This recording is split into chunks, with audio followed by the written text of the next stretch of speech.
छात्रों के शांतिपूर्ण मार्च के बीच दिल्ली पुलिस ने जगह जगह बैरियर लगाकर क्यों हिंसक बनाया प्रदर्शन? क्या लोकतंत्र में सवाल पूछने की कीमत खून देकर चुकानी होगी?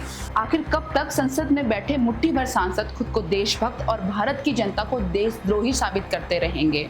बीते सोमवार दिल्ली के जंतर मंतर पर आंखों देखे हालात ने ये सोचने पर मजबूर कर दिया कि सड़कों पर प्रदर्शन कर रहे छात्र, नारे लगाते युवा और फिर बैरियर के कारण पुलिस के साथ टकराव। वहां के शांतिपूर्ण हालात देखकर लग नहीं रहा था कि बच्चों पर पुलिस डंडे बरसाएगी। एक बार तो ये भी लगा कि पुलिस भी साथ दे रही है।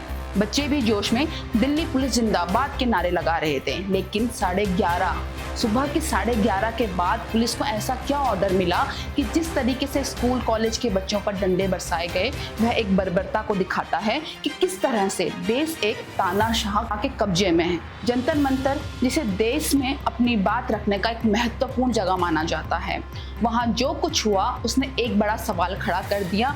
क्या हमारी नई पीढ़ी की आवाज को सुना जा रहा है या उसे दबाने की कोशिश की जा रही है? जब किसी आंदोलन में किशोर उम्र के स्कूल कॉलेजों के छात्र और युवा लड़के या लड़कियां शामिल होते हैं तो किसी भी कार्रवाई का असर केवल उस दिन तक सीमित नहीं रहता। वो उनके मन में, उनके विश्वास में और लोकतंत्र में उनकी समझ में लंबे समय तक बना रहता है, आजीवन।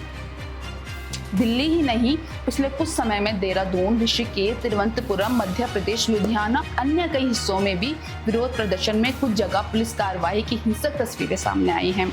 हर घटना की अपनी परिस्थितियां होती हैं और कानून व्यवस्था बनाए रखना भी प्रशासन की जिम्मेदारी है। लेकिन इसके साथ साथ यह भी उतना ही महत्वपूर्ण है कि विरोध करने वालों की सुरक्षा, उनके अधिकारों का सम्मान बना रहे।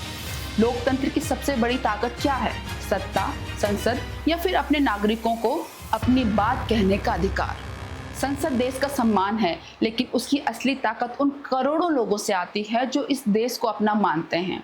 अगर युवा सवाल पूछ रहे हैं तो क्या उन्हें जवाब मिलना चाहिए या सिर्फ बैरिकेड्स, लाठी डंडे और आंसू गैस के गोले?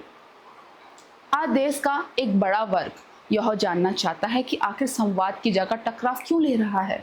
क्या यह सिर्फ कुछ शहरों तक सीमित रहेगा या आने वाले समय में भी यह असंतोष और बढ़ेगा?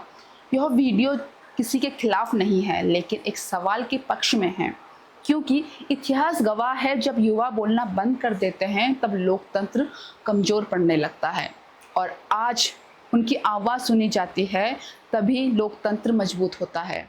अब सवाल आपसे है, क्या देश को और संवाद की ज़रूरत है? क्या युवाओं की आवाज़ को और गंभीरता से सुना जाना चाहिए?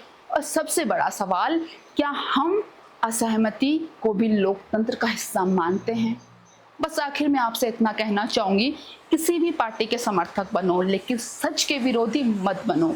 देश पहले है, दल बाद में है। गलत को गलत और सही को सही कहना सीखो। जय हिंद।